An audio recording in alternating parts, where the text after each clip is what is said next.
Namaste.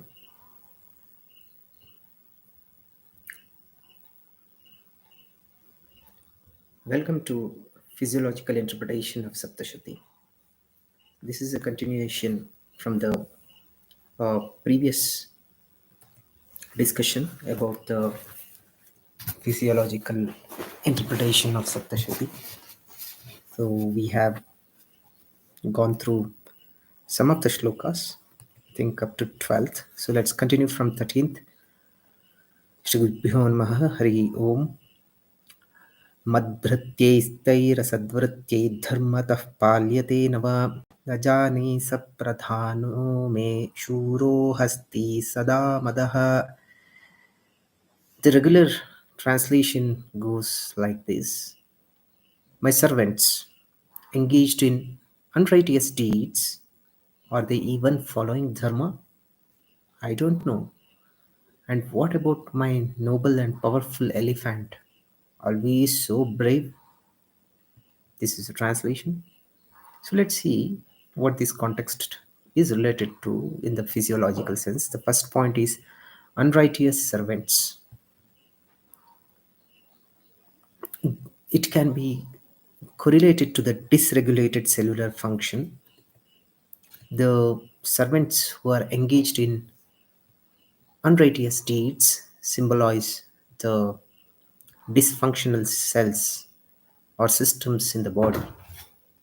In human physiology, dysfunctional cells, whether from toxicity, mutations, or chronic inflammation, operate in conditions like outside the body's regulatory mechanisms, leading to disease. For instance, in conditions like cancer, cells begin to divide uncontrollably, much like servants who do not follow the rules of the kingdom. Cellular dysfunction can also occur due to oxidative stress, where free radicals damage DNA and proteins, leading to chronic inflammation and tissue degradation. This parallels Suratha's concern about whether his kingdom is being ruled with righteousness, that is the dharma. The second point here is the elephant, which symbolizes the strength of the immune system. The noble and powerful elephant represents the immune system, which stands as a defender of the body, much like the elephant is a symbol of strength and protection in the kingdom. A powerful immune system is essential for defending the body against pathogens, tumors, and other internal threats. However, Surata's uncertainty about the elephant reflects how the immune system can become compromised or confused. In autoimmune disorders, the immune system mistakenly attacks the body's own cells, and in immune suppression, it becomes too weak to defend the body effectively. Surata's concern mirrors how the immune system, once strong, can lose its vigilance or proper function in times of illness or stress.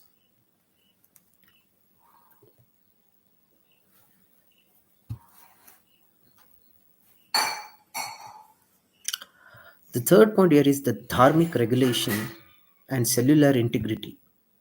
The concept of dharma in this verse reflects the genetic code that guides the proper functioning of every cell.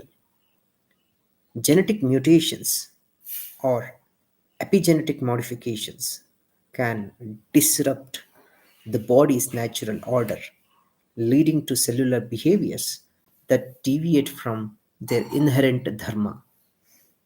Just as Surata's servants may no longer be following dharma, cells that experience DNA damage, that is due to toxins or stress or aging, may no longer function optimally. This disruption leads to metabolic disorders, neurodegenerative diseases, or cancerous growths. Okay. So this is the physiological interpretation of 13th shloka. Let's see the 14th one. मम वैरिवशं यातः कान् भोगान् उपलप्स्यते ये ममानुगता नित्यं प्रसादधनभोजनैः.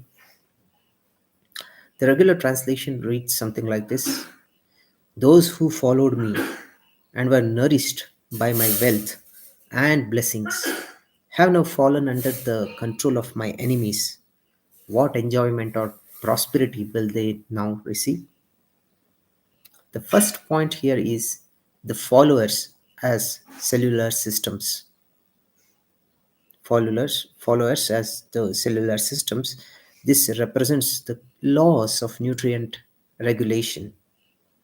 The followers, nourished by King Sushruta, represent the cells, tissues, and organs that depend on a healthy circulatory system to receive nutrients and oxygen. When blood flow is compromised due to stress, inflammation, or disease, cells no longer receive the resources they need to function optimally. In this sense, Surata's followers falling under enemy control is akin to the body's systems falling into dysregulation. In circulatory disorders like atherosclerosis, blood vessels become narrowed or blocked, limiting the flow of oxygen and nutrients into vital organs. This disrupts the homeostasis of cells, leading to cell death, just as Surata's people no longer receive his blessings and resources. The lack of nutrients can lead to organ dysfunction, mirroring how weakened tissues fail to maintain optimal physiological functions. Second point here is the nutrient absorption and metabolic imbalance. The prasada dhana bhojanaihi, wealth and food, in the verse can be understood as nutrition provided to the body. In physiology, the body relies on a well regulated digestive system to absorb essential nutrients from food. When the gut is compromised through malabsorption syndromes like celiac disease or Crohn's disease, the body cannot assimilate the nutrients needed for cellular repair and energy production. Gut microbiota, which play a crucial role in nutrient synthesis and immune function, can become imbalanced due to poor diet or stress, causing the body to lose its ability to regulate its own metabolic processes. This loss of nourishment, much like King Surata's followers failing or falling under enemy control, leads to weakness, fatigue, and a decline in overall health. The third point, which is mentioned in this shloka, is dysfunction in hormonal regulation, which causes the endocrine system disruption.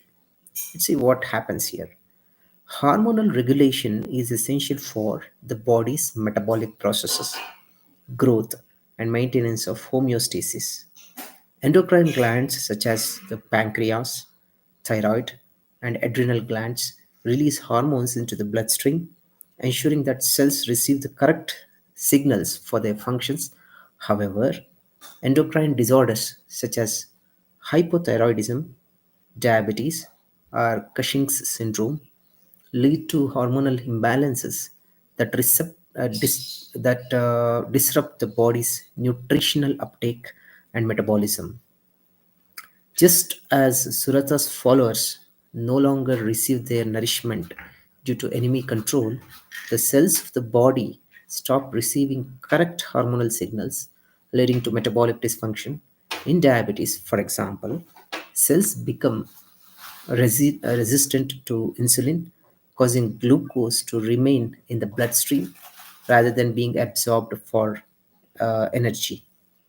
This leads to high blood sugar levels and the gradual degradation of organs, such as Surata's kingdom begins to falter without his leadership.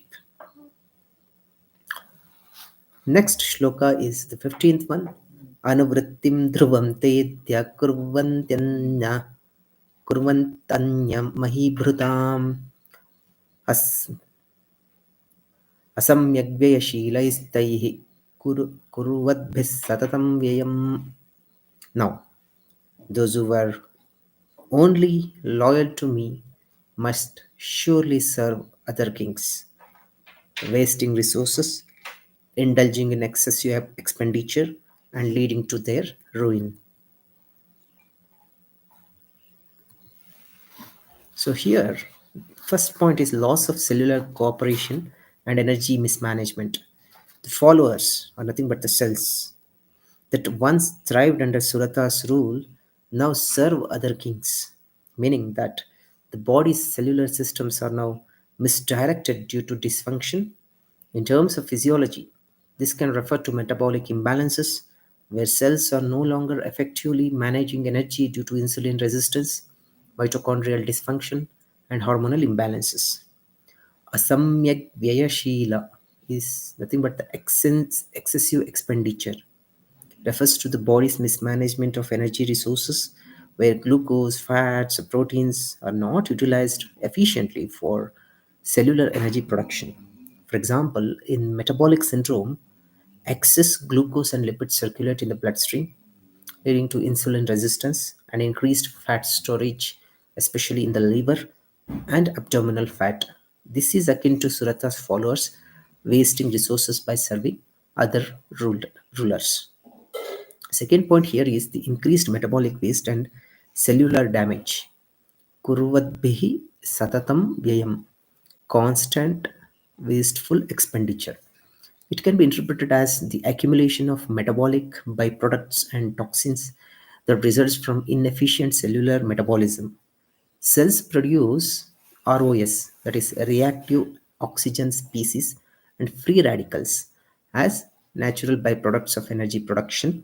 But when the body is under stress or is mismanaging energy, these byproducts increase and cause oxidative damage to cells and tissues. This situation reflects Surata's followers engaging in wasteful behavior, leading to ruin in the body. Oxidative stress accelerates the aging process and contributes to the development of chronic diseases such as cardiovascular disease, neurodegeneration, and cancer. The overproduction of waste results in a breakdown of healthy tissue and the body's inability to repair itself efficiently. Third point here is the loss of proper hormonal guidance, which is endocrine dysfunction. Serving other kings refers to the cells receiving incorrect signals from dysregulated hormones. In the context of endocrine dysfunction, hormonal imbalance causes cells to waste energy and resources, leading to chronic conditions such as obesity, thyroidism, or adrenal fatigue. These conditions reflect the constant wasteful expenditure mentioned in the verse, where the body is either storing excess energy as fat or consuming energy in unproductive ways in hypermetabolic states like hyperthyroidism. In adrenal fatigue, the overproduction of cortisol due to chronic stress results in energy depletion, much like how Surata's followers, once nourished, are now wasting resources under other kings. This constant drain leads to physical fatigue, weakened immunity, and a decrease in cognitive function. The 16th shloka is Sanchitah soti dukkhena kshayam kosho gamishyati एतच्चान्यच्च सततं चिन्तयामास पार्थिवः. The regular translation goes like this: the treasury that I accumulated with great difficulty will now be exhausted. These and other such thoughts constantly troubled the king's mind. The first point here is the depletion of energy reserves. It's a mitochondrial dysfunction. The kosha, which is treasury, represents the body's energy reserves.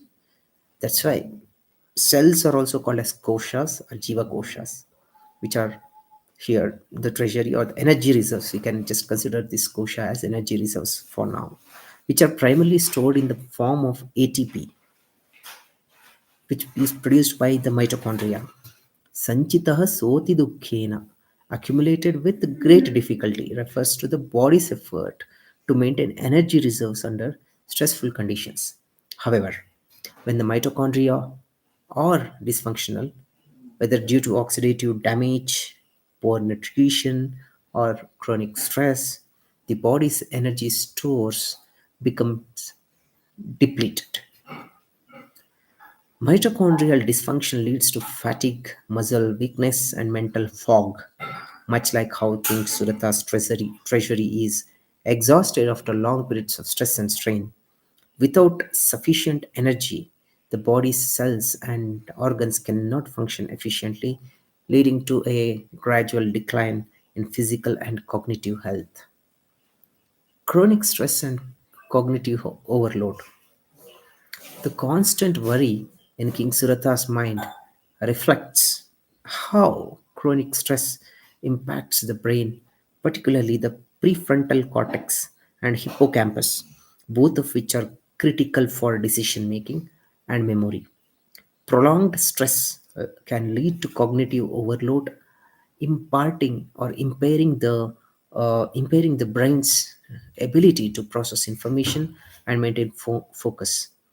This mirrors the king's troubled thoughts about his lost kingdom and depleted resources. In terms of physiology, chronic stress induces cortisol overproduction, which over time can shrink the hippocampus, resulting in memory problems, anxiety, and depression. The exhaustion of mental resources reflects the depletion of cognitive capability under chronic strain. Just as Surata's treasury becomes drained after enduring hardships. Malnutrition and loss of nutrient reserves is the third point here, which Sanchitaha Kosha, accumulated wealth, can also be seen as the body's nutrient reserves, such as glycogen stores, fat deposits, and vitamin or mineral reserves. Under condition of malnutrition or metabolic stress, these reserves become depleted, leading to malabsorption and fatigue. Nutrient depletion can occur in various ways, such as in conditions like hypothyroidism, where the metabolism slows and the body's ability to process and store energy becomes compromised. This is similar to how King Surata's wealth is drained, symbolizing how the body's reserves dwindle under chronic stress or illness. So, um, we have covered four shlokas for today. Have a good night. Shubharatri for one and all. Thank you.